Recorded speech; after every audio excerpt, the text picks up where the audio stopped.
വേറെ ആളുകൾ ഭരണം സംഭവിക്കുമ്പോൾ അത് താകൂത്താണ്, അള്ളാഹുവിൻ്റെ ഭരണ സംവിധാനത്തിനെതിരെയുള്ള പിന്നെ ദുർമൂർത്തികളാണ്. വജിത്തനിബു താകൂത്ത്, താകൂത്തുകളെ കൈപിടിയാനല്ല പറഞ്ഞിട്ടുള്ളത്. അതുകൊണ്ട് ലോകത്ത് ഒരു ഭരണ വ്യവസ്ഥയ്ക്ക് കീഴിൽ നിലനിൽക്കാൻ പറ്റില്ല, ഇമാമിങ്ങൾ ഭരിക്കണം.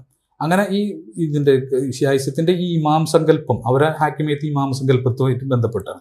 അങ്ങനെ ഓരോ ഇമാമ് ഭരിച്ചു വരും. 12ാമത്തെ ഇമാമായിട്ടുള്ള ഇമാം മഹദി, അദ്ദേഹം പിന്നെ അദ്ദേഹത്തിന് ഒരു അനന്തരാവകാശ പരമ്പര ഉണ്ടാവുന്നതിന് മുമ്പ് തന്നെ അദ്ദേഹം മരണപ്പെട്ടു പോവുകയാണ് ചെയ്തത്. അപ്പോൾ ഇമാമത്ത് നിന്ന് ഇനി ഇപ്പോൾ തുടരാൻ ആളില്ലല്ലോ, ഇമാമ് ഭരിക്കുക, അതാണ് ഹാക്കിമിയത്ത് എന്ന് പറഞ്ഞിട്ട് ഈ ഹുക്കുമത്ത് ഇലാഹി അവർക്കുണ്ട്. കറക്റ്റ് ഹുക്കുമത്തെ ഇലാഹി എന്ന് തന്നെ അവർ എഴുതി വെച്ചിട്ടുണ്ട്. ഈ സങ്കല്പം പിന്നെ നിന്നപ്പോൾ പിന്നെ ഷീസം ഒരു പ്രതിസന്ധിയിലായിരുന്നു. ഈ ഹാക്കിമിയത്ത് തുടരാൻ, ഹുക്കുമത്ത് ഇലാഹി തുടരാൻ ഇമാമില്ലാത്തൊരു പ്രതിസന്ധി നിൽക്കുകയാണ്. അവിടാണ് നമ്മൾ ആയത്തുള്ള റുഹുല്ല ഹുമൈനി വന്നിട്ട് പിന്നെ വിലായത്തെ ഫക്കീഹ് എന്നിട്ട് പുതിയൊരു തിയറി അവതരിപ്പിക്കുന്നത്. അതും